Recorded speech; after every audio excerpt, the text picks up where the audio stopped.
See on mine that appeared now? Have you all logged in? Can you all see?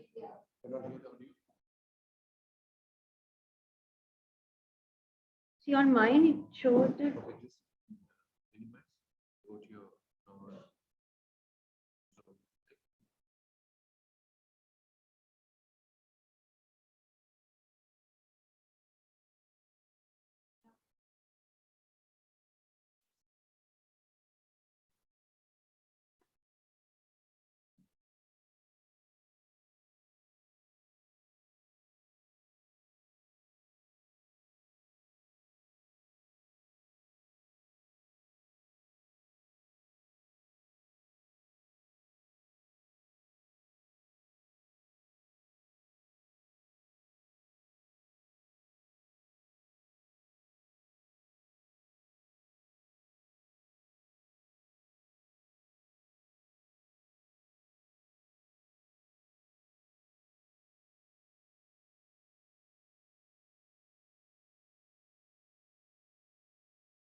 guys hear me?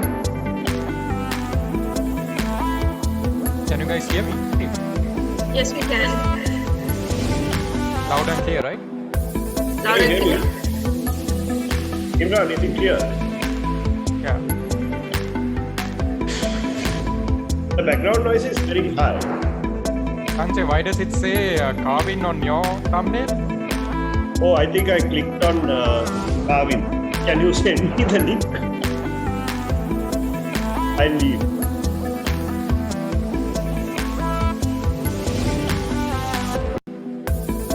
Hi, Imran.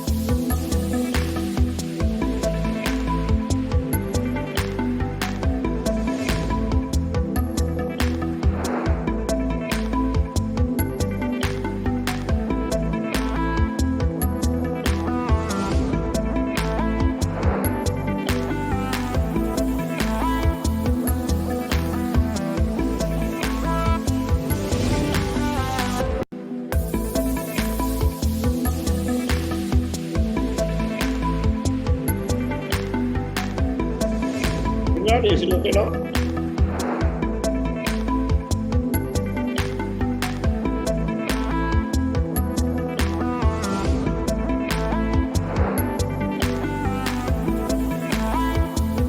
Imran?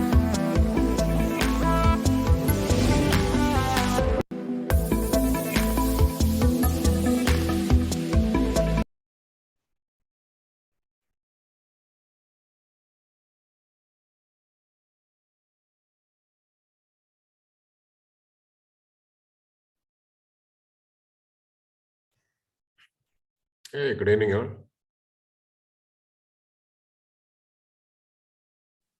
Hi, good evening.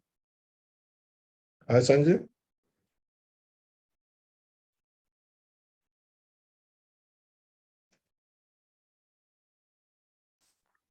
Hi, everyone. Thanks for joining. The mics will be muted until everyone joins in. Can you hear me? Yes, we can hear you. Yeah. Yes. So until Okay. until 5:30 and everyone joins, we will unmute everyone. Sure. Nicole, just doing a sound check. Can hear you, Sanjay. Thanks.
joining our webinar on how digital asset exchange and blockchain can benefit Sri Lanka.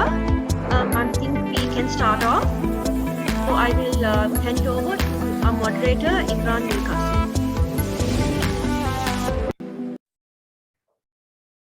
Thank you, Nicole. Good evening, ladies and gentlemen. Thank you for joining us today. My name is Imran, and I have the great honor of moderating this panel discussion on how digital asset exchange and blockchain can benefit Sri Lanka. We have a highly diverse and a competent group of panelists here. Blockchain-based innovation and the blockchain-based innovation and digital assets is being spoken of as a hot topic across the world. We've seen a lot of traction on this topic in the recent past in Asia and in the Middle East, with countries like Dubai, Bahrain, and Singapore leading the curve and exploring such initiatives to its fullest potential to drive economic benefits in their respective countries. We've also seen some significant developments in Sri Lanka in the recent past, with the government of Sri Lanka approving the establishment of a committee to propose a policy on blockchain technology and crypto mining. These have been acknowledged as a step in the right direction to join the global bandwagon in this space by many stakeholders, both in Sri Lanka as well as globally. The objective of this discussion is to have a stimulating discussion on how Sri Lanka can stand to benefit from such innovation. Let me start off by introducing the wonderful panelists I have today, who have certainly walked the talk in their respective areas of work. To start off with, let me introduce Dr. Amal Illesinghe, Chief Information Officer of the National Savings Bank in Sri Lanka. Mr. Kavin, Chief Executive Officer, co-founder Bitazza, a regulated crypto asset exchange in Thailand. I also have with us Dr. Prasad Samarasinghe, Managing Director of Lanka Bell, as well as the Chairman of FITIS in Sri Lanka. We also have Mr. Peter Hofmann, Chief Executive Officer, Custodigit, based out of Switzerland. Mr. Prasanna Lohar, Vice President, Technology, based out of India, representing DCB Bank Limited. I also have Mr. Satish Mohan, Chief Technology Officer, Dhiway Networks Private Limited, based out of India. Also have our very own Mr. Sanjay Mendis, Chief Innovation Officer and Blockchain Advocate of Bridge Advisory and Consulting. And last but not least, I also have Mr. Venkatesh Hariharan, representing Open Invention Network based out of India.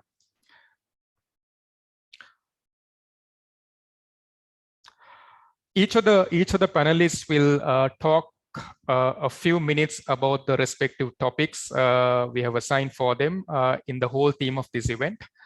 Let me invite Mr. Prasanna Lohar to kick off this panel discussion. To share some insights around national strategy for blockchain. Right. I think Mr. Prasanna Lohar is having some technical difficulties, so we'll give him a few minutes to join us. Can I ask Mr. Satish Mohan, who has joined us already, to talk a little bit about the benefits of blockchain in government and in public sector? Sure, Imran. First of all, thank you very much for having me here. It's a great honor to be part of this panel and also discussing this interesting new emerging technology. So before I really jump into the benefits of blockchain, I'd like to maybe take a step back and kind of talk about technology and its impact, and then progressing to the blockchain.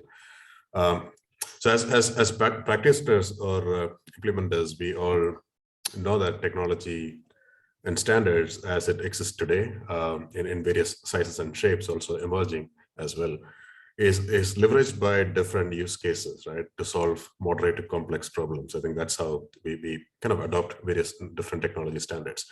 Now, one of the things that we have seen in the last 1 decade is about how the technology-led transformation has also led to creation of data silos or siloed implementations, which kind of started adding a lot of friction into digital transactions or digital economies, right? So with that background in terms of what we are seeing, and if we now really look at blockchain or what blockchain is or how it is kind of changing things. The best way to kind of describe blockchain or a distributed ledger technology is it's basically a distributed transaction framework. I think it can be kind of the best way to describe it as that, which is built using various kind of cryptographic techniques that has been existing in the world for a long time. And it really balances the security and control with the convenience of sharing data between institutions and individuals. I think that's the sharing of data and having the trust and security are the key elements that the blockchain or distributed ledger technologies are bringing in. And I'm sure that various attendees might be familiar with various blockchain applications or maybe heard about news around the tokens and currencies, or we call it the decentralized finance applications. I think, yes, it is making a lot of noise out there. And one side, if you look at how the economy is growing, and if you look beyond just the news item, it's a classical example of like how the trust and transparency can bring or create ecosystems, right? And kind of take the ecosystem forward, because everything in that ecosystem is completely modeled around the trust of the data, and the participants that is part of the network has the transparency in knowing that what is really happening within the network. Now, if you take that same example of the trust that has been built in the decentralized finance applications and start thinking about how this can lead or how this can kind of be used in other programs, like maybe social welfare schemes or kind of improving registration documents or asset registries or various kind of real use case applications that the government or the public sector kind of leads. I think that is where we start to kind of imagine or reimagine how we can actually transform each of the sectors or each of the domains. So it definitely has the, like what we have seen so far is like it has the potential to help agencies to make improvements in many areas, right? Like when we talk about this kind of constructs, including accelerating the digital transformation initiatives or enabling a new generation of transactional application, which is the key here, because any new technology or any kind of change which bring in this kind of trust, which should also be beneficial to the economy and the startups and the companies out there, because it is kind of helping them to create a new set of application experience that can establish greater accountability, transparency, security, and trust, right? So without going too far, I think in summary, I'll say this, a well-architected public digital infrastructure using blockchain or DLT as a trust anchor is definitely an enabler to improve ease of living, ease of doing business, and ease of governance. I think, let me stop there and hand it over back to Imran. Thank you. Thank you, Mr. Satish. We'll revisit that conversation in a few minutes. Can I ask Sanjay Mendis to share a few thoughts around a possible roadmap for Sri Lanka? Thanks, Imran. Okay. So in terms of a roadmap, what we see, we need to take a step back again, like Satish mentioned, and look at what has happened to currency, right? Since the US dollar got out of equity-based thing when they took off the gold standard, right? It became a debt-based currency, and it has depreciated by close to 90%. During the same time, the Sri Lankan rupee has devalued by 2,000%, because with the opening of the export economy, right? So in this scenario, it is very clear that in the new world, currencies are seen falling, and providing some of the assets to go into digital, not everything, like Germany did recently. They approved 20% of the assets of corporates to be invested in digital. I think it negates some of the risks that come purely by investing in fiat currency. So in short, that is where I see it going forward. Thank you, Sanjay. I have a few questions around some of the points that you mentioned, but we'll revisit that during the latter part of the discussion. Can I also ask Dr. Prasad Samarasinghe to share some thoughts around the importance of digital countries in terms of driving a nation forward? Thanks, Imran. First, I would like to say a big thank you to the organizers for inviting to be part of this good initiative with FITIS. Here I represent FITIS. FITIS is a industry organization started in 1996. We have a entire 360-degree in ICT industry is part of the FITIS, starting from hardware, the buying and selling people, the software, training, professionals, all security experts, and the digital services industry. And the latest addition is all the freelancers, or we call independent professional consultants.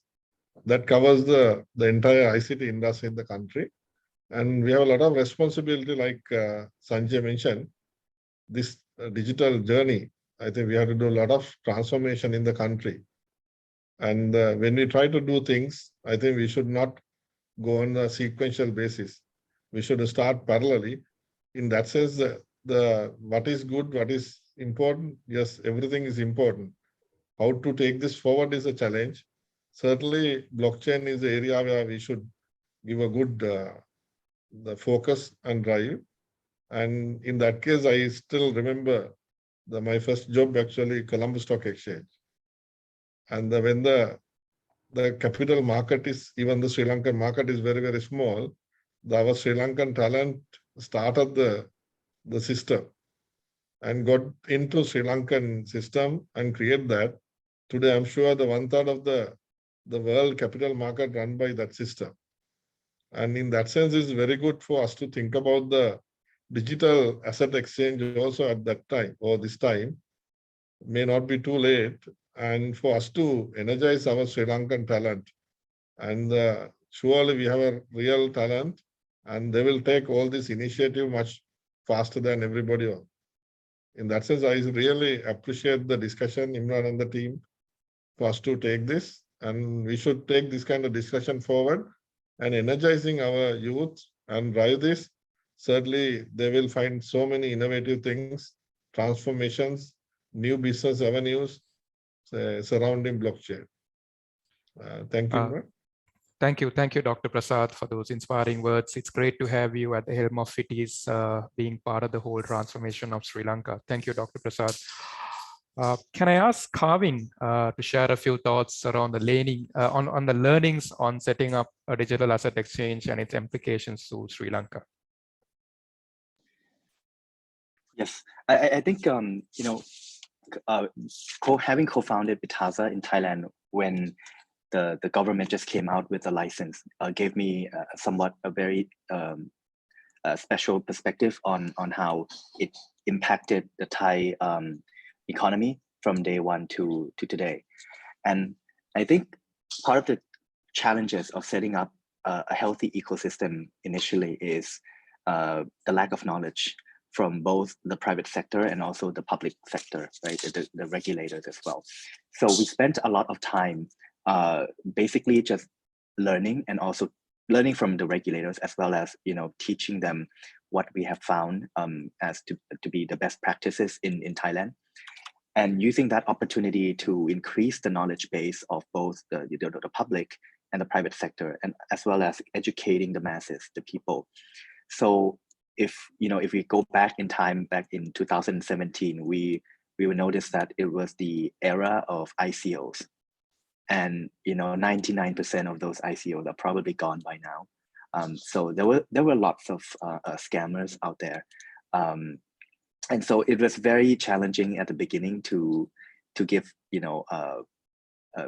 confidence in the space at the time. But I think having the space come so far to today, there's a lot of knowledge base and there's a lot of understanding of the technology that goes way beyond the age of scamming, and now Thailand has actually benefited a lot. We have a very healthy community in Thailand. So that's just last year alone, the total trading volume of Thai exchanges in the country surpassed $50 billion on an annual basis. That led to over 100 $80 million in revenue for the space, and also tens of millions of dollars in taxes for the government, and the total asset under management among all exchanges surpassed $2 billion in value, and it's growing very rapidly. So what ended up happening was, because of the legalization and also the regulation that was put in place, Thailand became somewhat of a digital asset hub. At some point, one of the exchanges became the top 10 most traded platforms in the world. So Thailand is definitely growing very rapidly. And because of that, we were able to attract talent, people who wanted to get into the space. Prior to that, it was very difficult for people who just graduated from college to basically tell their parents that they want to be a programmer in the blockchain space. But now that the space has become more legitimized, there are lots of talents pouring into the space. Young people, young energy, basically becoming leaders in the field, creating smart contracts, creating projects that basically are used today by global users, not just in Thailand. So that allowed Thailand to export its talent and also bring in new opportunities for the country. I'm excited to talk about this more in detail, but I'll pass it back to Imran for now. Thank you.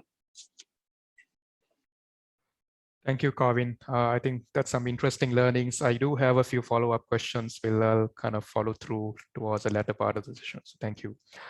You touched on some important topics there, regulation and policy. Can I invite Mr. Venkatesh? I think you know this better than all of us, around the whole aspect of crypto tech and public policy challenges around it. Thanks, Imran, and thanks everyone for having me here. I think from a policy perspective, there are three angles where governments have to look at blockchain technologies.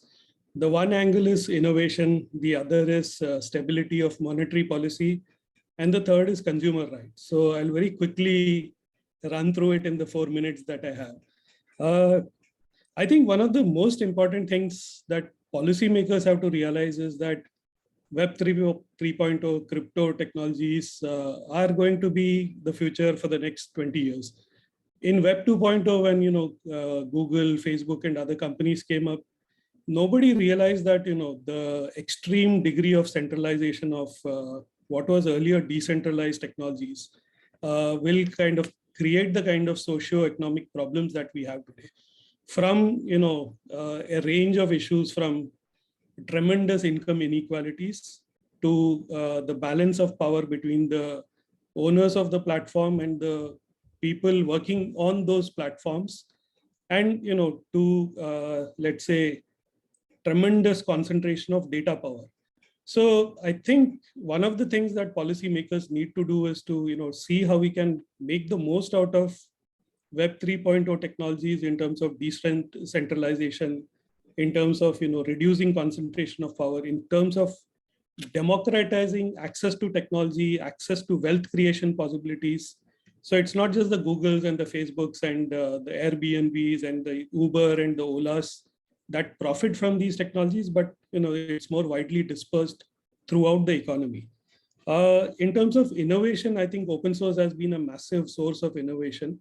One of the great things that we can look at doing with Web 3.0 is build open source communities which have a token economics within those ecosystems, so that we can try and prevent the kind of challenges that we have with Log4j and other this. Can we incentivize developers in the ecosystem to solve the problems that emerge from within the ecosystem?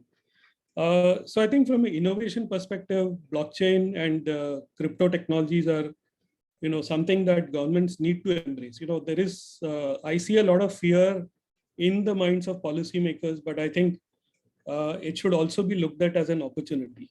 When it comes to stability of the economy, macroeconomic policies, one thing is for sure is that crypto is a genie that is out of the bottle. Today when I looked at coin market cap, crypto's total market cap is about $2 trillion. The global total GDP is about $85 trillion, which means that crypto is about 2.35% of global GDP. So how do you put that genie back in the bottle? It's impossible. So Then the question is, how do we kind of say, how do we manage it? How do we make the most of it? I think we need to have good KYC norms. We need to have norms for people who are investing in crypto. Today in India, if I'm a high net worth individual, then I can go for a portfolio management scheme.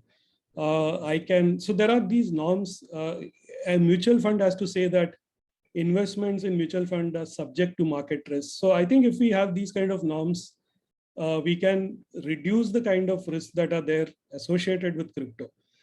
Anything that is connected with money needs really good, strong regulations, and that's where the consumer protection also comes in. I think in terms of creating consumer awareness, the government should, build, and I'm sure Kavin and others can speak about this, but legalizing crypto exchanges and imposing KYC norms, having disclosures that are adequate, which kind of sensitize investors. I think these are really fundamental things that need to be done. You cannot push this into the underground. It doesn't make sense. It also drives innovation out of the country. As we are seeing in India, many of the blockchain companies are preferring to go out of India. So the innovation is going out of India instead of happening inside India.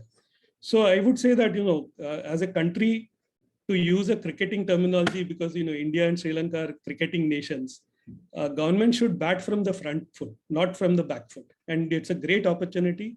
It's a bit of a threat to macroeconomic policy, because if cryptocurrencies become big, it could become, it could threaten a country's ability to reduce or increase money supply to respond to policy challenges like COVID, etc., etc. But that's where, we should also look at solutions like CBDC. So in sum, I would say that, it's an opportunity. Let's make the most of it. But let's also have consumer protection guardrails and other guardrails that reduce the risks associated with crypto. Thank you so much. Thank you, Mr. Venkatesh. I think those were some staggering numbers. I think the message is clear. The genie is out of the box and we need to embrace it. Thank you for that. We'll revisit some of those points later on. Can I invite Dr. Amal to talk a little bit about the advantages of blockchain in the banking sector? Thank you, Imran. Thank you, everyone, participate this important event, and also thanks to every participant. In the blockchain technology, we recognize that the blockchain has a lot of merits for adoption in financial services. And I have observed that there have been implementation in financial services. Many local institutions, inclusive of the Central Bank of Sri Lanka, has been actively looking at blockchain technology. And an example, in 2019, Central Bank of Sri Lanka has called EOI for implementation of shared KYC based on the blockchain technology, and also Central Bank digital roadmap for 2020 to 2022, and it include the blockchain implementation of blockchain technology in financial institute. The key advantages in the ability to blockchain-based technology to reduce fraud, that's the main headache for the financial institute, and ensure quick and secure transaction and trades.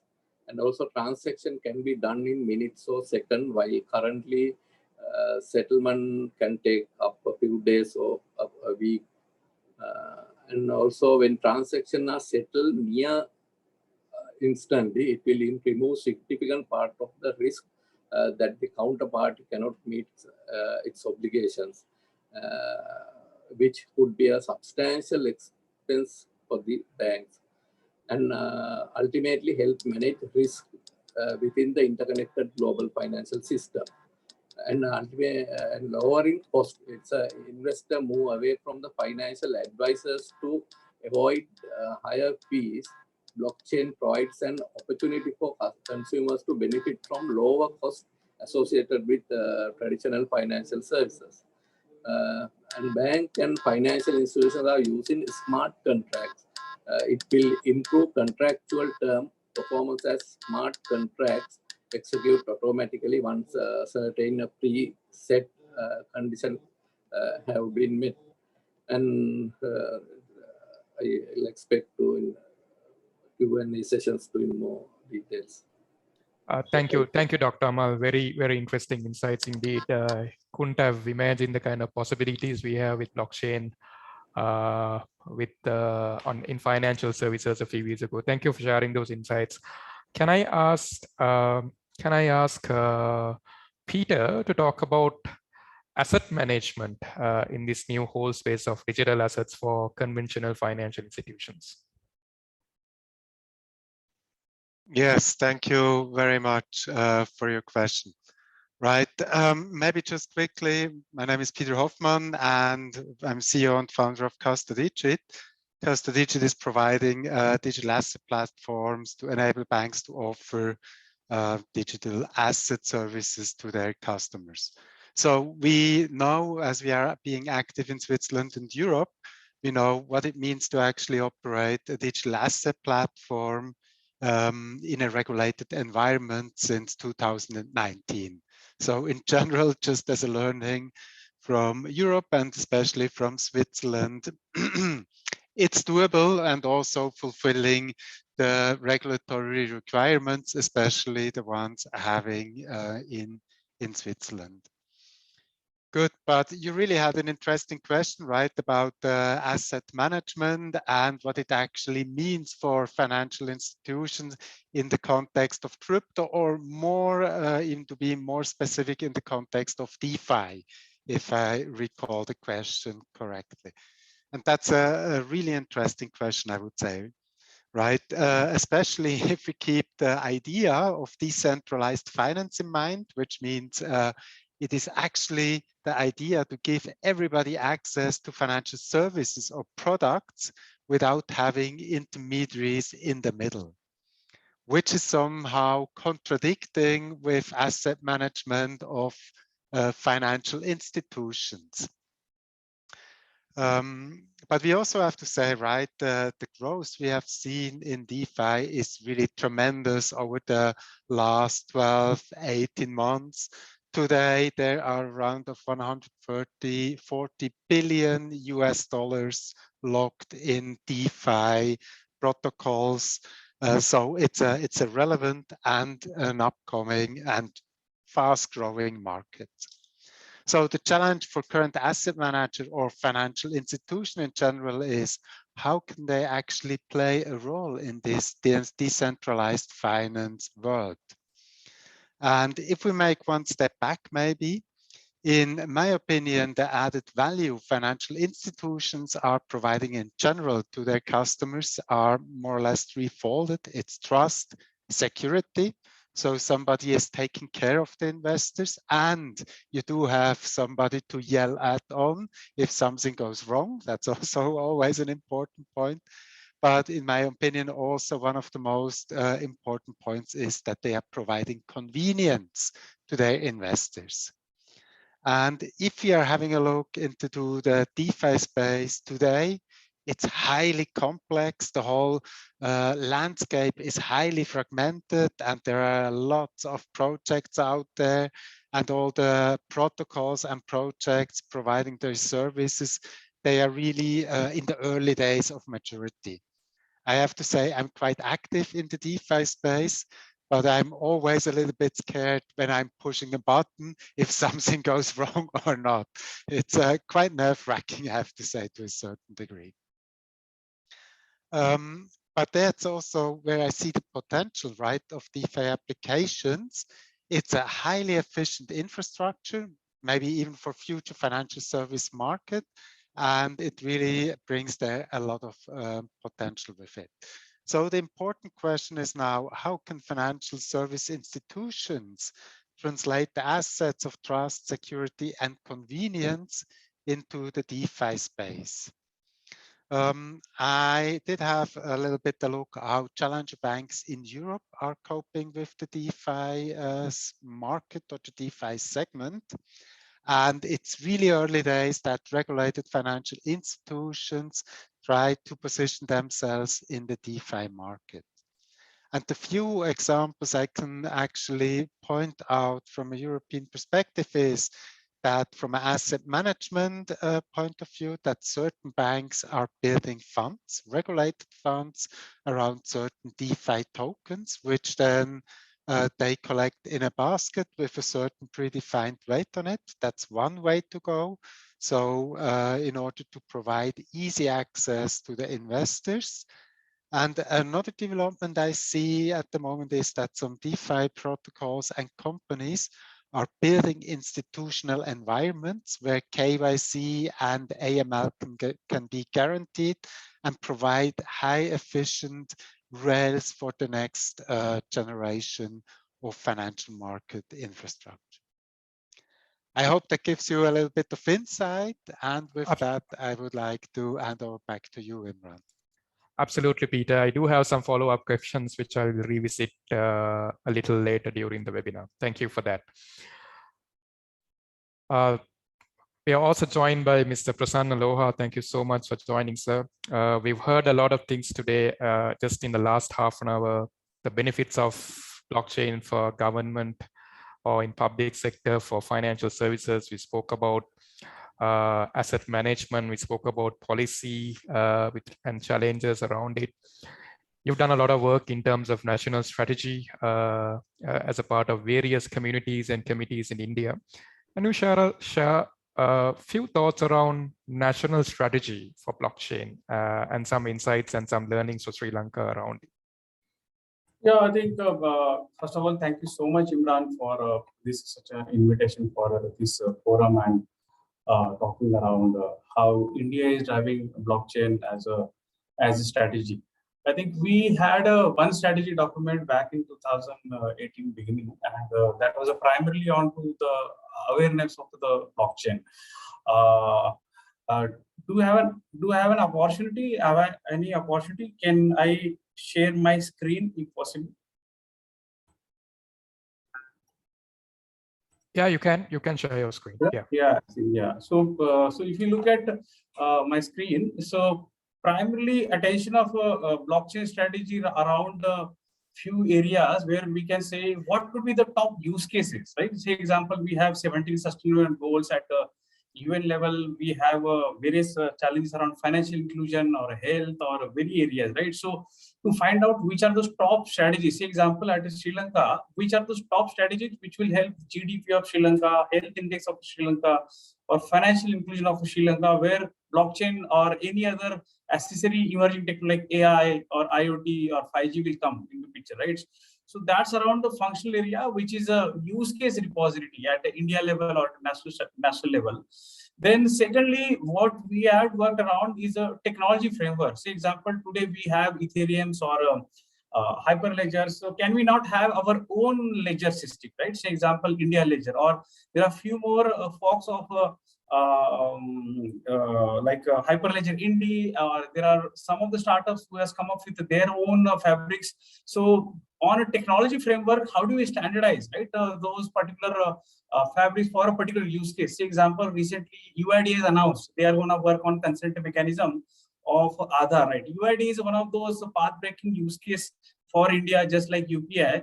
So can you imagine that use case going to come on blockchain, which will really remove all those challenges around data privacy of Aadhaar and so on? So primarily, which are those use cases and what type of technology standardization we need to do? Then how do we amalgam that with the industry and academia? Say example, in India, we have Infosys, Wipro, or Oracles, or Accenture, TechMs, which are those top companies who are working on blockchain. And there are various colleges or academia like IIT or Triple IIT, right? How they can integrate blockchain courses for the students so that the skill set availability, while we are developing those use cases for government or banks or healthcare, the skill set availability at the corporates, right, at Infosys should not be an issue. So that is one of the agenda. Say example, tomorrow you talk about Sri Lanka, how do we really incorporate corporate companies also alignment around, apart from technology and use cases for a country, has to be part of those areas. So creation of awareness at corporate, at government level. Today, I'm sure every government guys in METI, which is the Ministry of Electronic Telecommunications in India, is aware of blockchain or AI. So that kind of attention is there or not there in Sri Lanka, we need to look at it, right? I think Venki spoke very nicely about the policy and advocacy, right? So say these days we talk a lot about crypto or DeFi or NFTs, but what is that policy and regulation should help that innovation, right? It's very, very important. Rather than suppressing the beauty of a crypto or a blockchain kind of technologies, how it will be helpful in a right direction with a better compliance, better security, better processes. That should be governed under a national strategy, which can come up with some of those experts out there in India, right, which are coming and enforcing. For example, we have IMAI, which is one of those forums, which is enforcing good strategies around that. Then governance. Do you have a blockchain officer at a country level or at a METI level? Or say example, at a country like India, we have a electronics and telecommunication department which takes care of many technology adoption like 5G, blockchain, AI. So similarly, at a national level, do we have that governance structure which will help to create a national strategy at a country? If not, then we need to work upon that, right? So then sixth angle, which is like consortium. So I think one of our speakers spoke about BFSI use cases. Today, BFSI works on those 50 years plus technology architecture, right? Do you have a room to create a new kind of a consortium for trade finance or cross-border payment, or the way we have created Kavin or some of those COVID passes out there in Maharashtra government, or land registration use cases, or we have a solar trading use cases in one of the state, right? So there are quite a lot of number of use cases in India which are based on some consortium network. So do you have that kind of a development community? So there are some programs wherein a government allows to do experimentation as sandboxes, or to come up and create some kind of a MVP kind of a model. So which includes like RBI, which is a central bank, IFCA, which is a unilateral regulator at India, SEBI, who has come up with some guidelines on blockchain use cases for some of their insurance use cases. So consortium network, having better consortium network use case wise is very, very important to be part of a national strategy. Then actually right communications, right? So like these days we have seen during IPL, which is the Indian Premier League, right? Lot of advertisers by Coinbase or CoinDCX and CoinSwitch Kuber to go and buy this crypto, which was not in the right direction. So there was some meeting at a government level which says what to do on website and social media and different kind of communication, wherein we should carry or educate customers, educate citizens in the right direction for crypto with good use cases. And then we speak about, I think I started my journey on blockchain 2015, where I could see only 10 startups. Today I can name 350 plus mature startups in India, kind of a ecosystem working on various use cases, not in India. What Venki was guiding about, companies are going outside, right? Say example, they're starting their office in Singapore, Dubai. So I think that's the beauty of a blockchain, which gives a lot of collaboration out there, not only in India, but outside of India. So the India's blockchain strategy, which was being devised, was supported by many non-profit companies, which I mentioned in NASCOMs, Revit, IDRBT. So we are doing one of those blockchain use case for decentralized KYCs on video KYC, right? With them for some of the 11, 12 banks. These are some very good startups. Sophocles, Somish are working on various use cases in Indian context. Strategy talks about a lot of mentors who has participated into strategy, a lot of communities, lot of universities who are integrating education, like Kerala Blockchain Academy or IEEE are coming with their own blockchain courses, right? IDRBT was working on some blueprint of their own ledger system. A lot of accelerators programs are there to support blockchain kind of technologies. IBM, TCS are supporting this strategy. So I think in a nutshell, whenever any country comes with a national strategy, they should talk about use cases which are going to drive at a country level, followed by the tech companies who are going to support that, create a robust accelerator structure, create lower academia structure to create a skill set, to create a structure for COEs at corporates and companies like BFSI and healthcare. Keep on researching, because today blockchain at maybe 3 years before it was at a nascent level, but today it's quite matured. But after 10 years, we'll not talk about blockchain technology. What we'll talk about the use cases based upon blockchain technology. So we need to see how we really do a lot of research development so that more and more better operating systems, of blockchain are available for the right use cases for a country. I think it's a beautiful time. So this is what we are doing at the India Blockchain Forum, driving at under one roof with the 40+ influencers. So wherein let's see how it goes to the next level, so that India collaborate with far more other countries to make whole world as a blockchain powerhouse. We have seen COVID-like scenario, right? So wherein we struggled a lot, right, as a world. But today, and there are a lot of challenges like 17 sustainable goals, where World Economic Forum says some of them can be carried out or implemented with the help of AI, blockchain, or amalgamation of some of those other technologies. So that's the agenda. So thank you so much. Thank you. This was my remark around how do we drive a national level strategy. Yeah. Thank you, Mr. Prasanna. Thank you for sharing those insights. We'll certainly revisit them in a few minutes. Let me get into some questions. It's a hot topic. It's also a controversial topic. A few questions to be answered. I'm sure the audience will also have a lot of questions around this. If you have any questions, please feel free to use the Q&A option in your Zoom client to post your questions to the panelists here. Sanjay, you write a very impressive blog in bitcoins.lk. In one such article, you spoke about how crypto can save Asia. Can you share some specifics on how that really happens? Can you talk about how the Sri Lankan economy can truly benefit from crypto or digital assets? Thanks, Imran.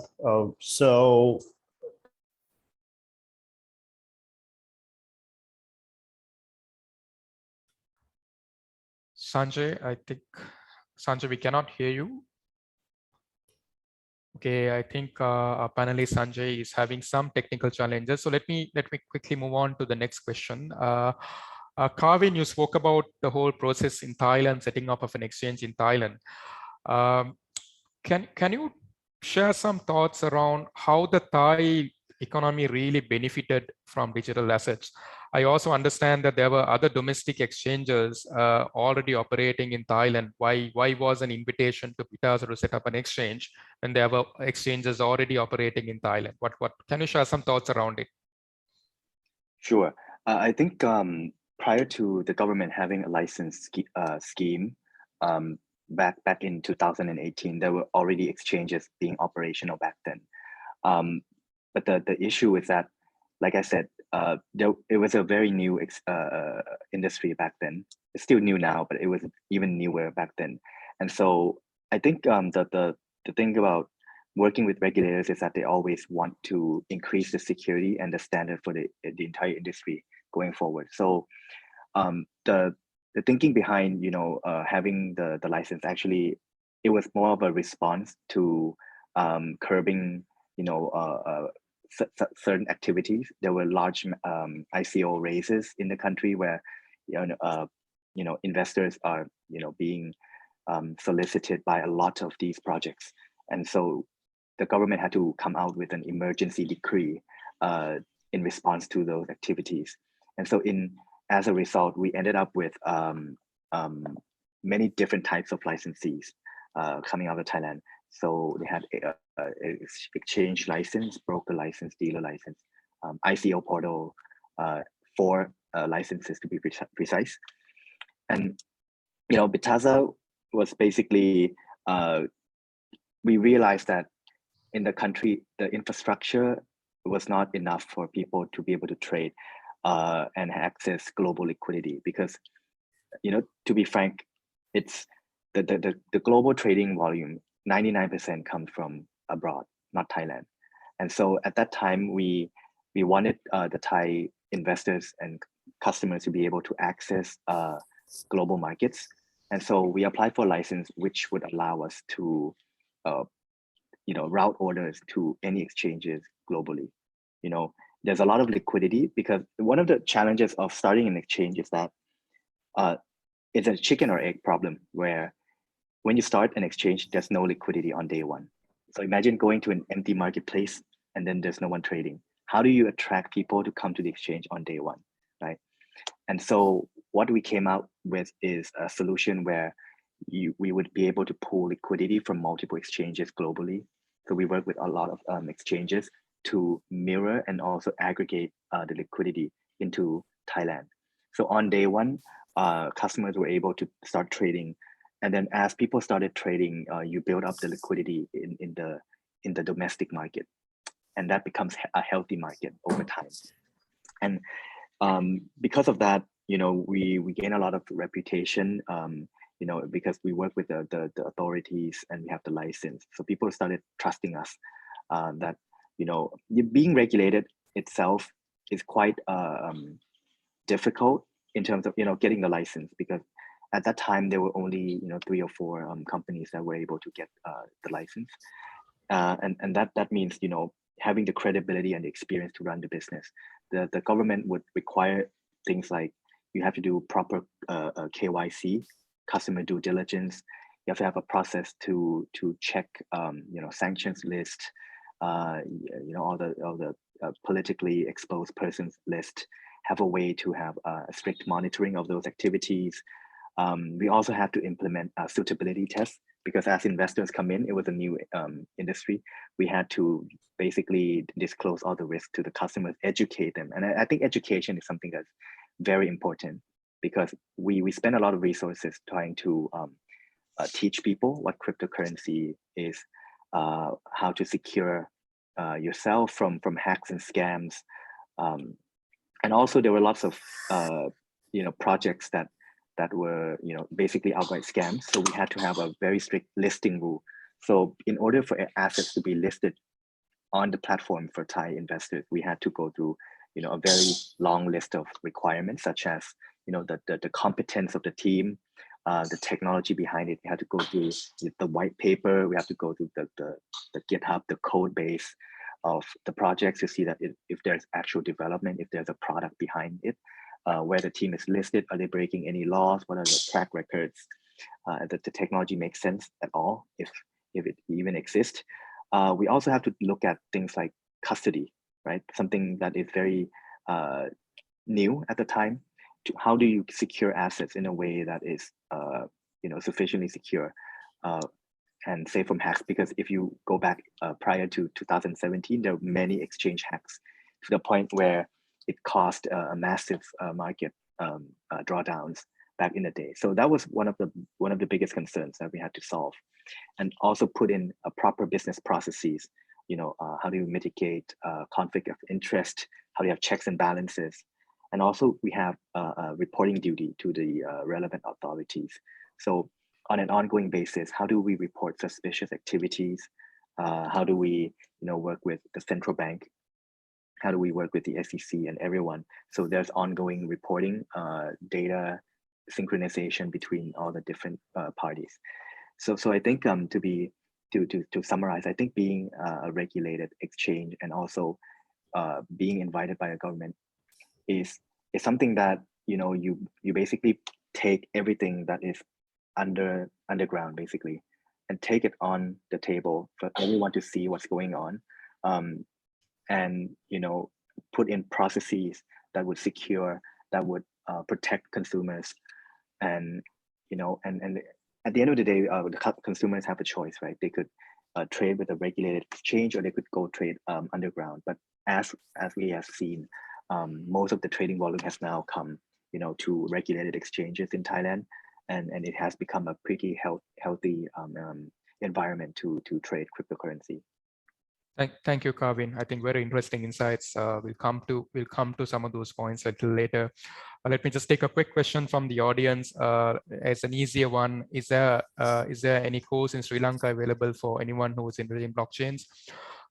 As we speak today, the co-organizer of this event, Bridge Advisory and Consulting, who's driving a lot of the innovation around blockchain and digital assets, is already working on a certified curriculum to bring to Sri Lanka to provide certified blockchain training. So stay tuned on that. You should probably hear some news around it in the next few weeks.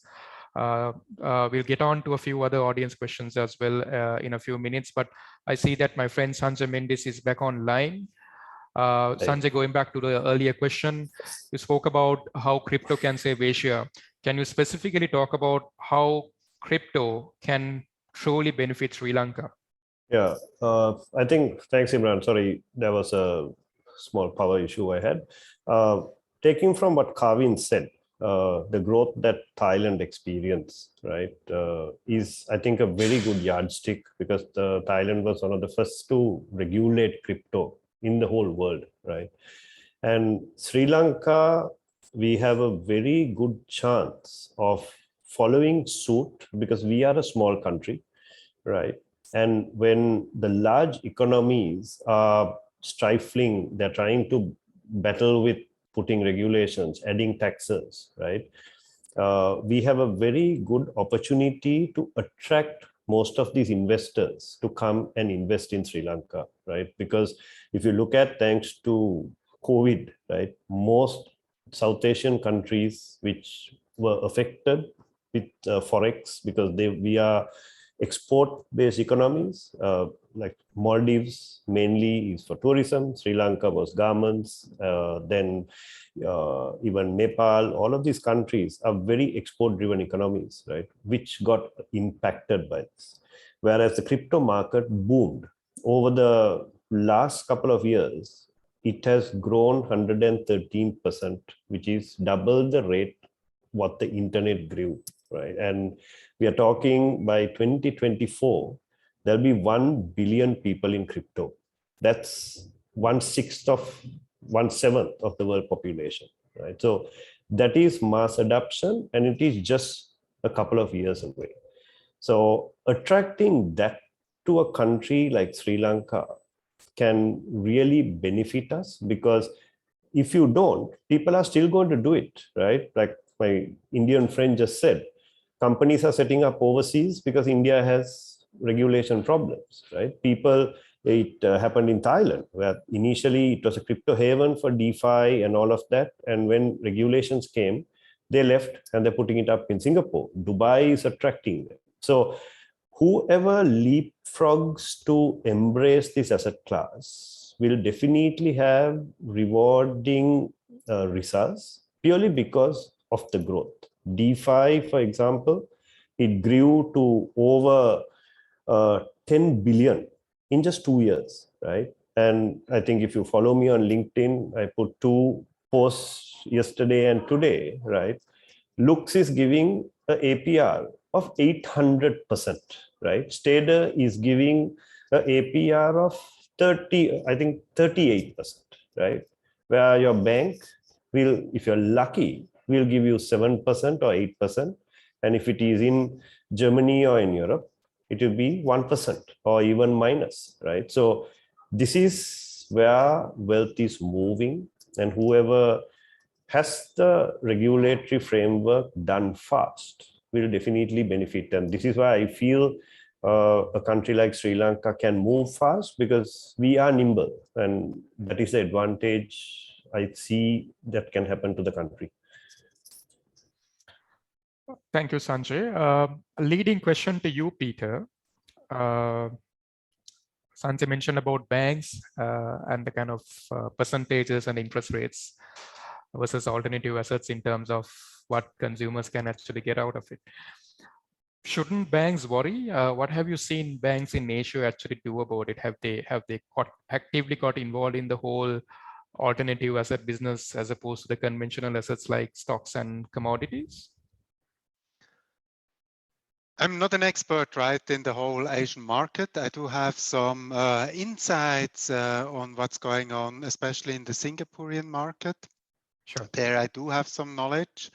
And I mean, one of the lighthouse projects is the Development Bank of Singapore, right, which announced and is actively building a custodian and exchange for institutional investors. Which is providing, I do know that quite a few banks in the Singaporean market are also engaging in POC, smaller projects, in order to offer crypto digital asset services to end customers. And also the government, right, the Singaporean government is also working quite heavily on POCs around CDBC, settlement coins, really on topics how to provide an efficient financial service infrastructure.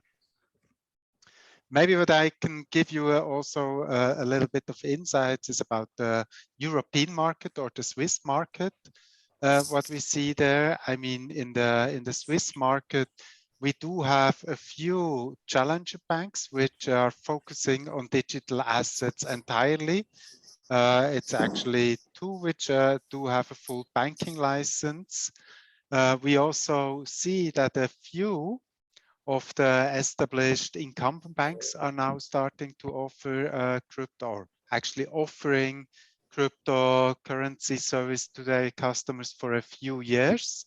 And they are doing quite good, I would say. So they are making nice revenues out of the crypto offerings. And we do see that, right, that now the entire, or quite a lot of incumbent banks are considering also to provide digital asset cryptocurrency service to their customers. So it's getting really to the stage where a wider adoption also in the financial service industry is happening apart from doing small projects and POCs.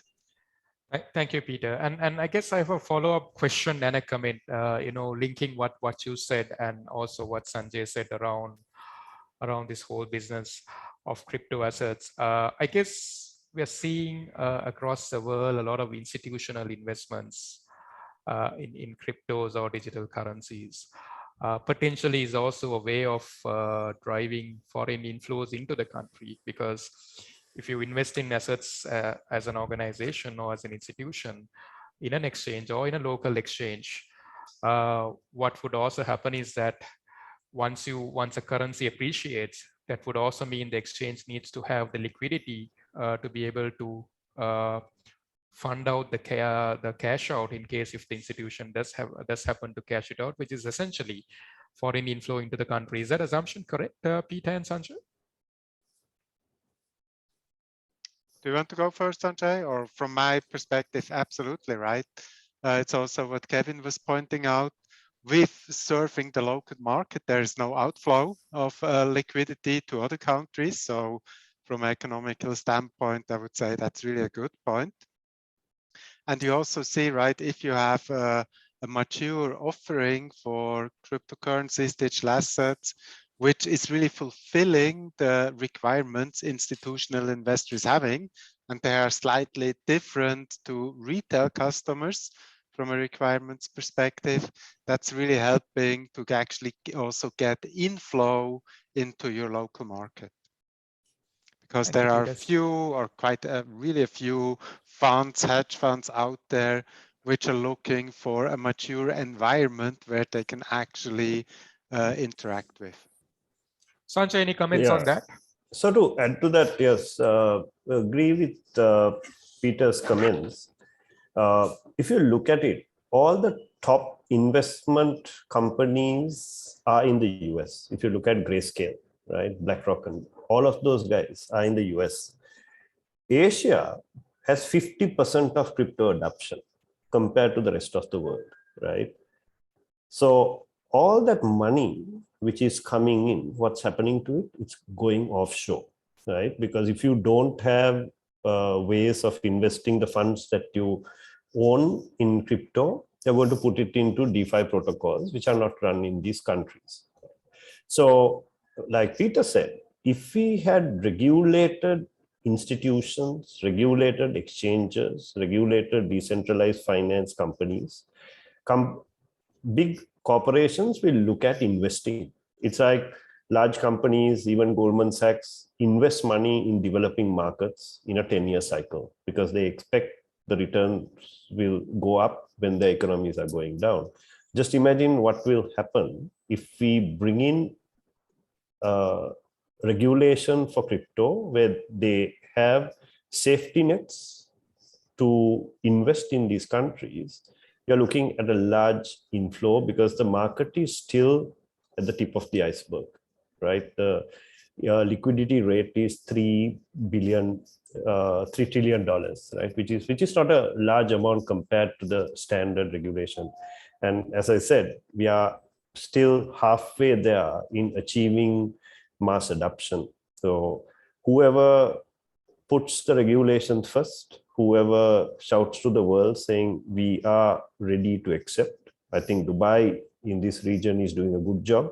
US is failing because if you look at Twitter and if you look at YouTube, they're not making sense with some of the regulations that are going on. So we're looking at large markets, large volumes being attracted to whoever plays the game fast. And that's where I think Sri Lanka can really change our future in terms of numbers and attracting foreign funds. Thank you, Sanjay. Thank you. Very interesting. Very interesting. This could be a way forward for us to also drive inflows into the country. Point extremely clear. Let me quickly address a question to Mr. Satish Mohan. Can you talk us through a few use cases on how adoption of blockchain has truly benefited countries? Sure, Imran. So one of the things that we started noticing for the past few years is increase in awareness of what the technology is and what its capability are. And the reason I'm saying that is it kind of reflects the kind of experiments that we see or at various level of maturity that we see in the market, where governments or institutions are using this into a wide variety of functions and services, right? That includes bringing asset registries or educational credentials or implementing this into healthcare or procurement or supply chains, commerce, as well as an identity management. Now, on one side, we can see that many of the systems already exist in many parts of the world. There's already a digital version that exists today, right? And that's in operation as of now. But the difference about a distributed ledger when this technology is integrated to a use case, what it really brings in is it reduces the friction, because if you today look at a friction a citizen or an institution goes through while they're trying to enter into a transaction, that is the place where your eligibility is basically checked by a set of credentials you present for that particular context. It is not a 1:1 kind of eligibility check, saying that you present one credential from one endpoint and you're quickly being your check is quickly been done.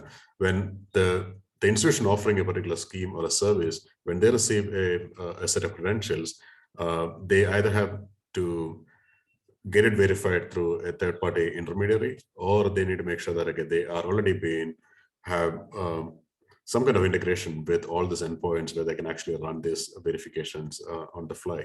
And what we're seeing in the market is the later part in terms of integration things is not real in majority of the use cases, and that's where we see the intermediaries come in play, and they're the ones who kind of get this verification done. And this is kind of like a potential drawback of how things have been implemented today.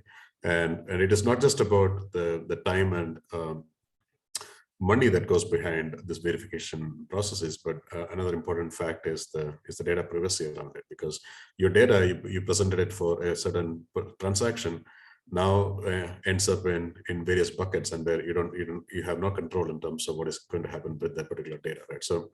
So a ledger technology is, you can think of it as more like it's a glue layer. It's a glue network which can connect different applications, both existing or emerging applications, and then can seamlessly make this kind of data exchange with trust really possible, right? And this goes without doing that. We call it like this is the trustless way of doing things, because the data that is getting exchanged has the capability of getting it verified instantly, without the organization worry about what's the next endpoint I need to integrate. Now, as Prasanna pointed out, in terms of when you look into adoption, yes, identifying the use cases are the first step, right? And it always need to be backed up with a strategy in terms of, okay, how is it going to be used and what's the impact of this, and how the awareness need to be created, how we get communities to participate in it, and how we get institutions to participate in it, and things like that. So for that, yes, it need to be backed with a pretty good strategy that gets everybody as a community together and build on it. Thank you, Satish. Thank you for your insights. Let me quickly pose a question from the audience. Potentially Peter and Sanjay may need to answer this. Can you explain how blockchain is being practically applied to an ecosystem, say, involving an exchange, a fund manager, and a custodian bank? What and how is the blockchain infrastructure set up practically to address this? Peter and Sanjay might want to take this question. I can touch on that, right? Did that for quite some time. So we have to keep in mind what I explain is under the circumstances of a permissionless public blockchain. What we normally see, right, is that the custodian bank is offering the services, brokerage and custody to the funds. So they do interact with the custodian banks. The custodian banks does actually hold the cryptocurrencies as well as the required fiat or the other tokens they would like to buy or sell. The custodian bank does then have, via a smart order router engine, having connections to different execution venues. That could be different brokers, that could be different exchanges in order to actually ensure best execution. So if a fund actually is placing a buy or a sell order, it goes to the custodian bank. The custodian bank does the pre-trade checks. And as soon as the pre-trade checks are done successfully, then actually moves the trade to the execution venue, which is providing the best price. As soon as the trade is then executed, settlement will happen on the fiat as well as on the token side. That would be the setup in a nutshell from my perspective. Any comments from you, Sanjay? Peter addressed it because he built a whole company doing Custodigit. I think the fear for most fund managers is the background of this whole thing, right? It's because security becomes very key, unlike any other tech. One day you can wake up and all your money can be gone. So like the large organizations have the liberty to have digital staff who are researching on this and going ahead doing all of this. But for the smaller wealth managers, let's say who have 1,000 clients or 500 clients or even sometimes 20 clients, right? How do they do this? How do they attract into the digital space? Because otherwise they're going to lose their clients to exchangers and people like Grayscale and things like institutions of that nature. So what they can do is actually adapt systems. There are a very few companies in the world who are doing it because the industry is new. As you know, corporate adoption happened only properly mid last year. And so there's a huge growth happening in that industry. And we are working on a few projects in the region where, we are addressing this issue, where people can really do the whole custodian service to their clients using solutions. But the trade happens the way Peter spoke of. Is very simple because it's all ledger technology and there is no order mismanagement or fund transfer problem. So it's quite seamless compared to the traditional fiat solution. And the security and the policies and the governance is what comes next, which is happening as we speak in the background.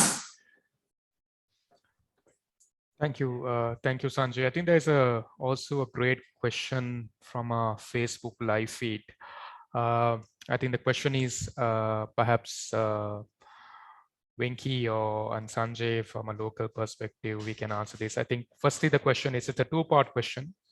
What role must a central bank plus local or international banks play in terms of enabling crypto adoption and allowing transactions? That's the first part of the question. Venki, you want to probably take that question? Yeah, so I think one can look at crypto as both an asset and a currency.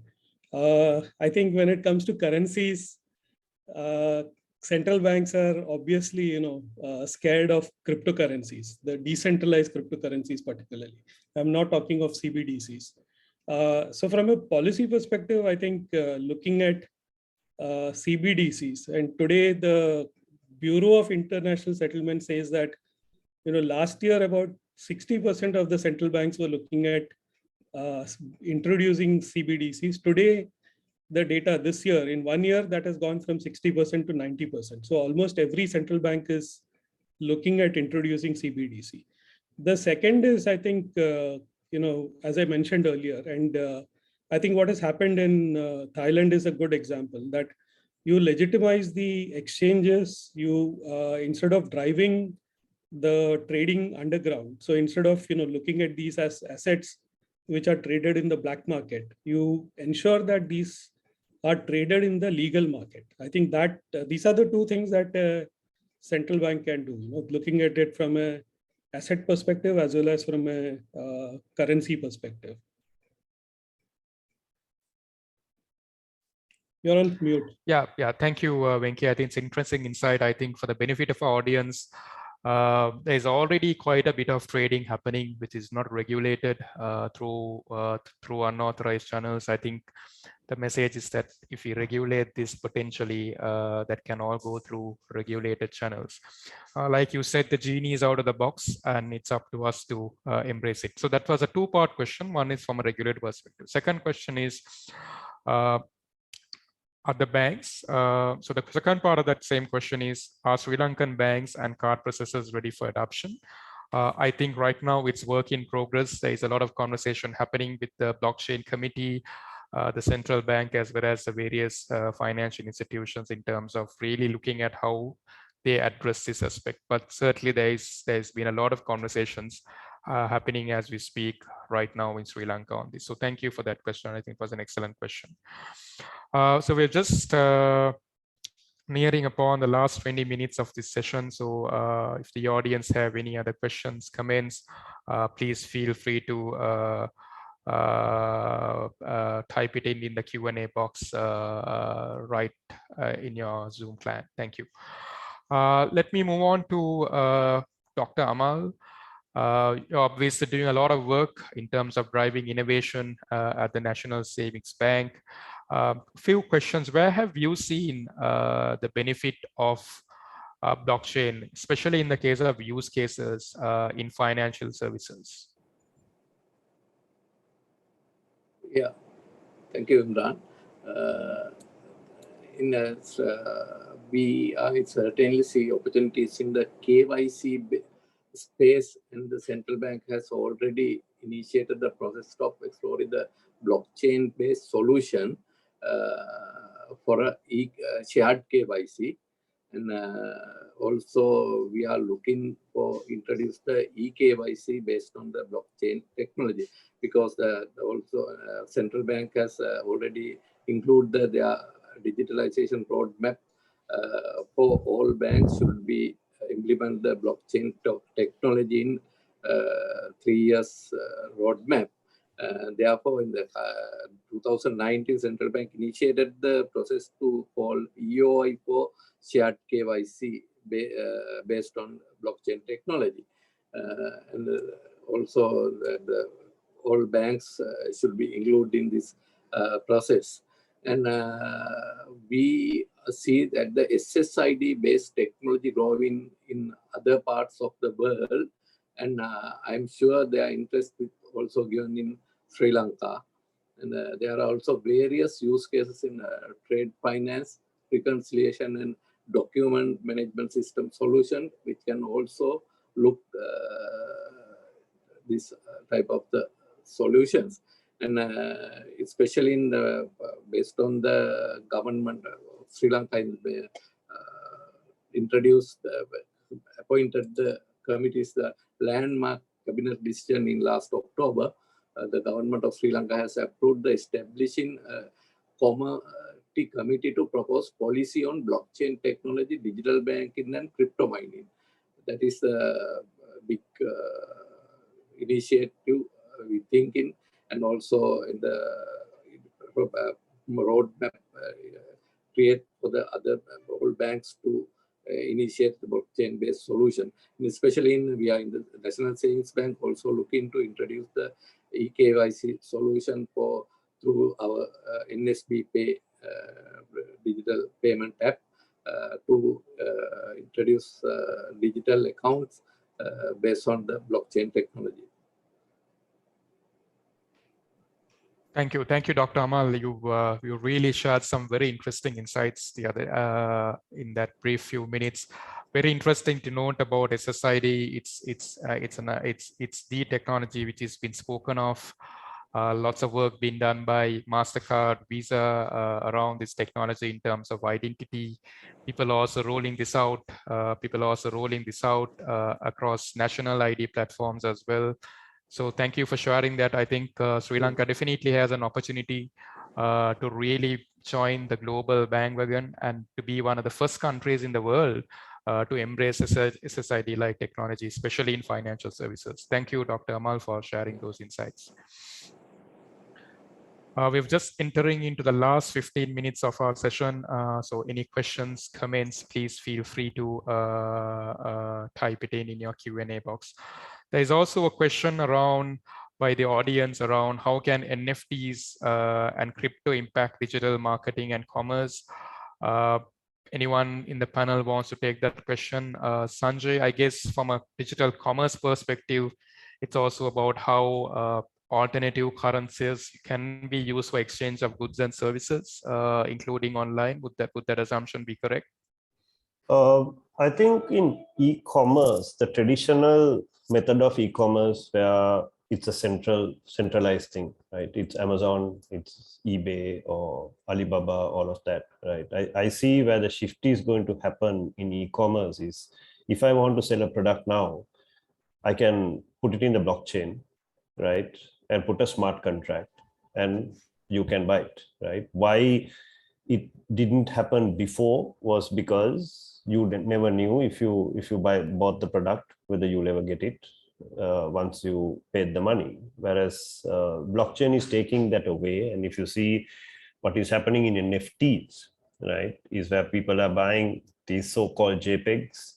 And now people are moving that into real world stuff where, they're putting RFIDs and actually sending physical products using the blockchain. So again, what we see is a centralized agency losing its hold and peer-to-peer trading is going to happen. So I think that's where I see e-commerce trending. And I think Kavin, you raised your hand. Maybe you can add to that.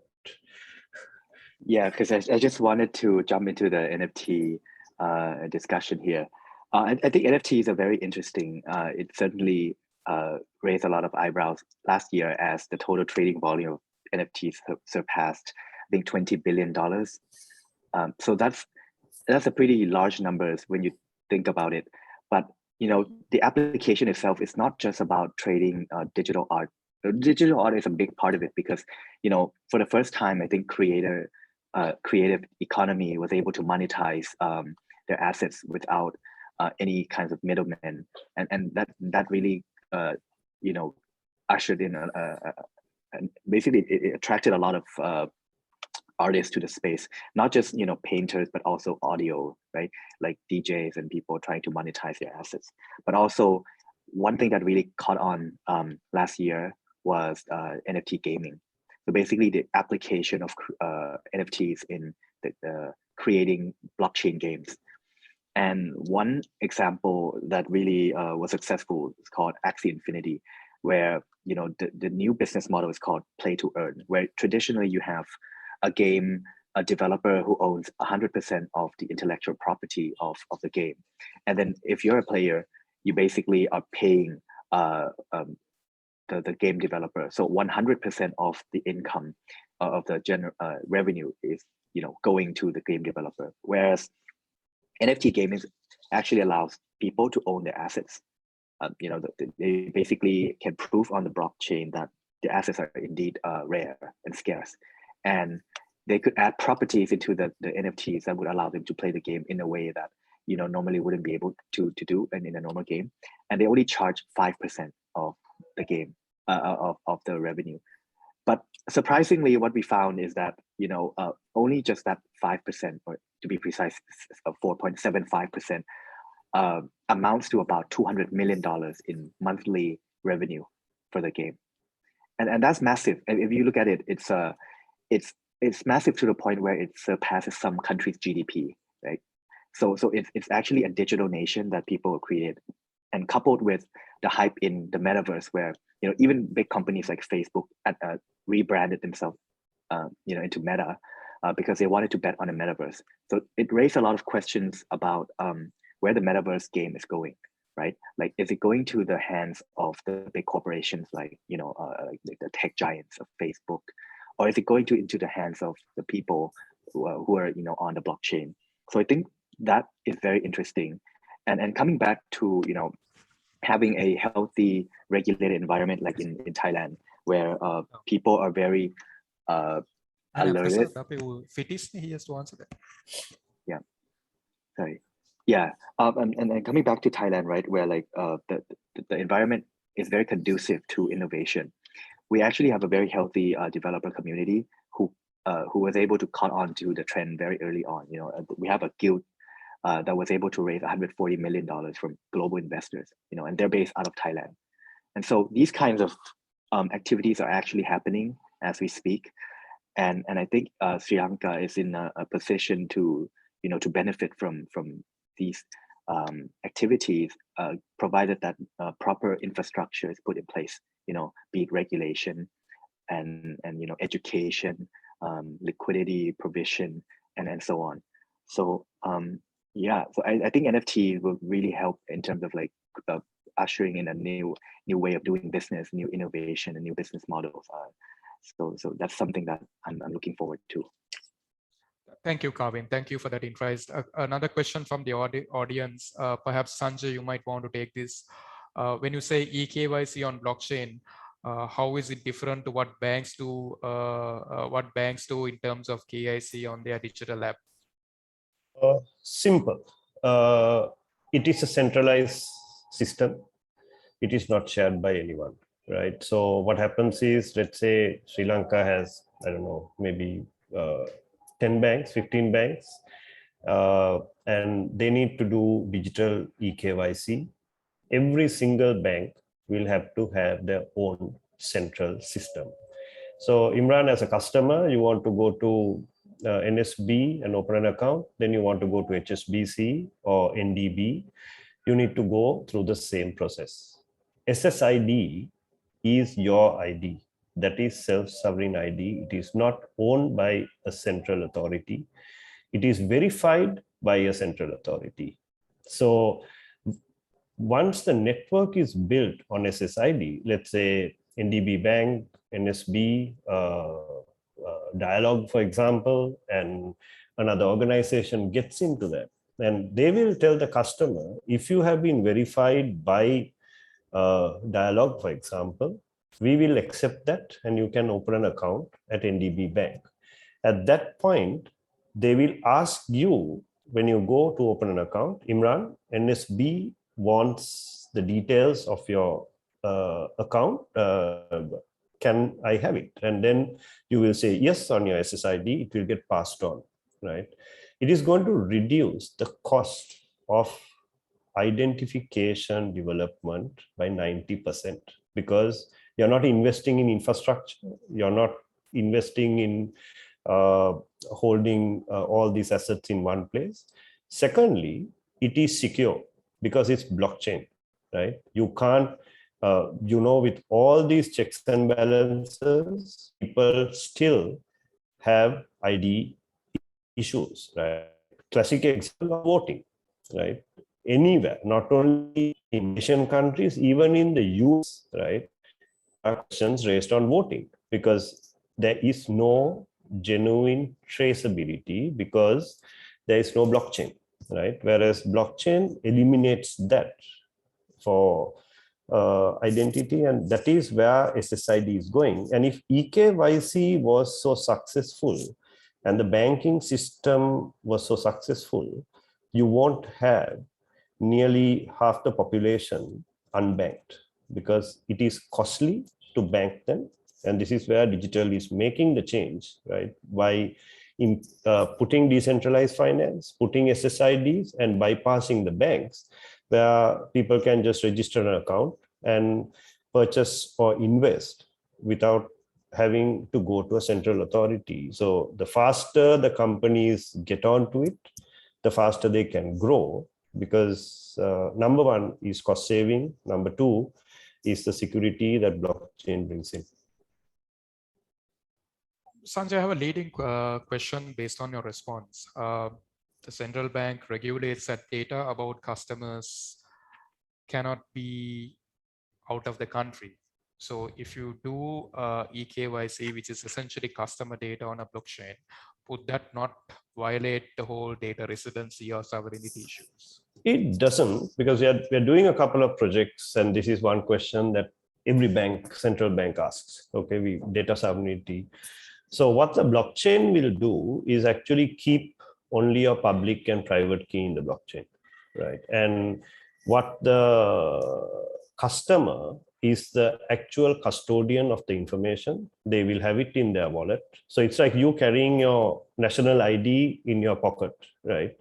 What the blockchain will have is just a reference to that file where it's securely stored, so that you can't change anything which is in that particular block which has been issued to you. So the whole idea of data sovereignty is not there, because the information resides with the customer, not with the blockchain. Got it, Sanjay. Thank you for that. Thank you for that. A few more questions. I know we're almost at the end of our discussion, but we've been getting some very interesting questions from the audience. Thank you. Thank you for that.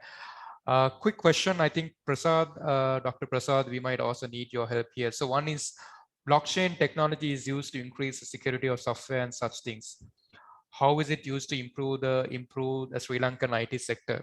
I think related to this question, Dr. Prasad, do you see, as a part of your member community that you serve as a part of FITIS, do you see a lot of companies who are actually investing into blockchain-based technologies and solutions as a way of improving lives of people, both in individual lives of people as well as in corporate life? Do you see a lot of companies coming up as a part of your member base who's doing a lot of work in blockchain-based technologies? Yes, Imran. Like Sanjay mentioned, I think a lot of applications we can automate with a lot of security inbuilt. And certainly in Sri Lanka, I think we are more par with the world, the banking sector and telecommunication sector. Certainly, who is doing even the development and creativity from here for other countries, they can start implementing in Sri Lanka as well. It's a good initiative, Imran and the team. I think this kind of discussion we should continue, maybe a vertical driven. So we can think about the one industry and then discuss, so that the audience can apply to their industry then and there, so that our industry will have a more and more chances and to sell their products and services to the industry, because IT is going to be a support for everybody. Like recently we did the digital awards, digital excellence awards. Even there we can think about the blockchain level category and try to drive it. So there we are talking about the more like an adapter more than the creator. When the adapters, and like Dr. Amal mentioned, when they are going to apply more and more, the Sri Lankan company will have a more and more chance to create it. Absolutely. And the more and more adapters are going to adapt the Sri Lankan products or the mixed product, so that we can drive this industry much more faster. The same way the companies will create themselves and find ways to add value to the system. Like Sanjay mentioned, security, the easiness, the user adaptability will increase. Still, how many banks we have, but still there are customers who are not using banks. And we are talking about the complete digital currencies and all. And I think there are a lot more we can do, because of the cost will reduce and the spread will be much more faster. And thank you. I feel like this should be the more like a starting point, and we should continue this discussion and energize the surrounding, so that we will be able to see much more results in the short term. Yeah, it was also interesting that just yesterday, His Excellency the President also made a comment about growing the whole IT BPM industry. And definitely, blockchain is the name of the game in a lot of countries in terms of driving governance or driving automation. There is certainly opportunity for Sri Lankan companies to export such solutions built on blockchain technology, which will definitely help the IT sector in Sri Lanka as well. Right. Actually, to add to that, Imran, yesterday I was on a call where they were discussing the costs of developers, because there's a dearth of developers in the market who are developing on blockchain, is going at about $1,000 an hour. So everybody might want to think of a new career move, getting into blockchain development. Potentially, we can always help create that. Thank you, Sanjay, for that. I know we are almost out of time. A few more points, maybe in the next 4 minutes. Very quickly, it's an interesting question. If one of the panelists can pick it up and give me a 1-minute answer, what does a panelist think of stable coins, including Facebook's future dime, and also China's digital yuan, which may or may not be used on blockchain? Any thoughts from any of the panelists on that point? I think I'm really scared to, think of a coin which is, controlled and owned by Facebook. I think the challenge I see with these kind of centralized platforms is that currently they own too much of power. So just think about this. If you look at the terms and conditions of Facebook, they are probably the most obeyed legal document anywhere in the world, because the number of Facebook users is what, about 1/3 of the population of the world.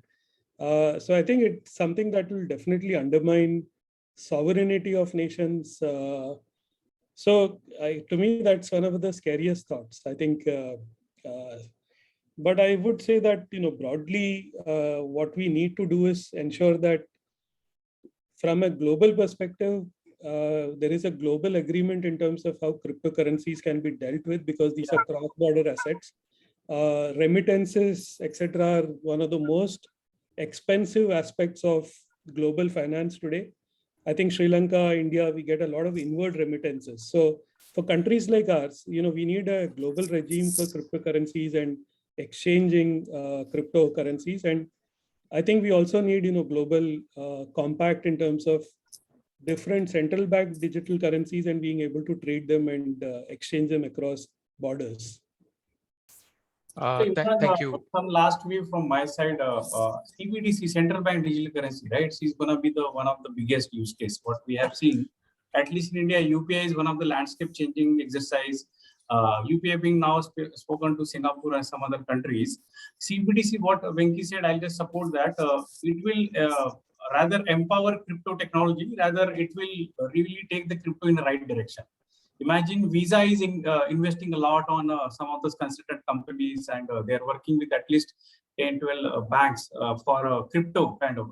Then moreover, 13+ banks are working on a crypto kind of assets, right? How I think CBDC will prevail for larger terms. We have seen the success of some of those wholesale CBDCs between some Canada, Singapore, or we have seen how European, US, China is embarking on. All the CBDCs, if they are interoperable, I think the challenges of cross-border remittances will be really resolved. I think that will save a lot of, I think inherently GDP of many countries will go to the next level. Yeah. Mr. Prasanna, I also had one question for you as well before we end this session. You've got a lot of experience, obviously, driving blockchain strategy nationally, doing this in India. What kind of approach did you take to start off with? Did you take a industry-wide view of how blockchain can be addressed from an industry perspective, or did you start off from an overall policy perspective? What advice can you give us in a few minutes? Yeah, if you don't mind. Go back in the 90s, right, and when internet came into our life, we never thought of we'll have a national strategy for internet. How do we do that, right? It has immediately adopted by companies, and I think coming at the hotmail.com kind of a website that those days, or Reddit Mail or India Times, USA.net, we used to be very gungo about having email address, right? Today we are talking about NFTs, right? I will have my own NFTs. I think that's the picture after 5-6 years. Every business will go on blockchain and kind of Web3 based NFTs or decentralized finance and so on. Now going back, that's the approach. You don't have to really think about how do I do it, right? So it has to go the way it's going to happen. But to take it to the right direction, some of those use cases like crypto, right, which may not be the right ethical approach through mainstream crypto like Bitcoin or Ethereum, which not gonna helpful for normal citizen. So I think their regulation is required. That's a regulation. Another approach to look at national wide, how do you create that skill set, which very nice spoke about national level. Every industry or every education I speak, they are not talking about AI and blockchain to be adopted by as a course curriculum, right? Any corporate, when they want to adopt a blockchain, very simple, create an awareness structure within a company, from starting from top to bottom, from board members, top authority who are going to sign the PO for blockchain use cases, followed by do some kind of a proof of concept for enterprise. So that complete SDLC, which involves developer, testers, auditors, they understand what is in by blockchain. Then go on to the consortium use cases, which will evolve multi-bank or insurance and a bank or healthcare and bank. So tomorrow's most of the business model will go on a sharing economy, where we'll need inherent trust, right? So automatically blockchain comes, and that was one of the answer for your question, right? eKYC. Why? If you do it, there is another entity who will do it, right? DeFi's. And the third thing, while you do this POC pilot, learn out of it and go on to the actual use cases with the regulator. That could be the step-by-step approach for any of this corporate. Every state government in India are approaching their problem statements, and say example, we spoke about land registration or some documentation on blockchain. So I think every state government is now creating a cell on blockchain or emerging technologies. Some of the state government are there, like Telangana, they have emerging tech department, or Maharashtra have them. There, they keep on doing some kind of accelerator programs to invite startups and tech companies and pick up those use cases like blockchain district, or a COVID certificate which comes in Maharashtra is on blockchain, or a solar which is Uttar Pradesh government is going to do on blockchain. I think there is a lot to talk, Imran. I think Thank you, Prasanna. Yeah. So we should probably do another session. I think you shared some interesting insights there. I think there's a lot of learnings for us. We'll definitely need to take this up at a future session. Thank you, Prasanna. I think we're almost at the end of the session. I just have one question, which is posted to both Kavin and Peter. Appreciate in the interest of time, if you can give me a 30-second answer to that. Today, there's many white label digital asset exchange platforms in the market. I could pretty much buy a asset exchange platform for $200,000 and technically set up an asset exchange. What's the whole deal about regulated exchanges when there's enough software out there which helps you set up exchanges? What's the difference? Kavin, you first, and followed by Peter. Yep, that's a good question, right? I think the technology out there is pretty much commoditized at this point. You basically can take a lot of things off the shelf. But what you cannot take off the shelf is really the business processes that are built around the technology. And I think that's the key differentiating factor when you have like an exchange which is unregulated and you could spin it up at any time. But between that and also the regulated exchanges, which comply with local law, because to be compliant means that you have to build on top of these off-the-shelf solutions that add layers of business processes and complexity to be able to comply with the law. So that is not easy. It took us, several years to be able to do that. And so I think the technology, again, it's commoditized. It's basically everywhere. But to be able to build a business around it and understanding the local regulation is something that cannot really just be forked anywhere. Thank you, Kavin. Peter, some thoughts from you as well before we wind up?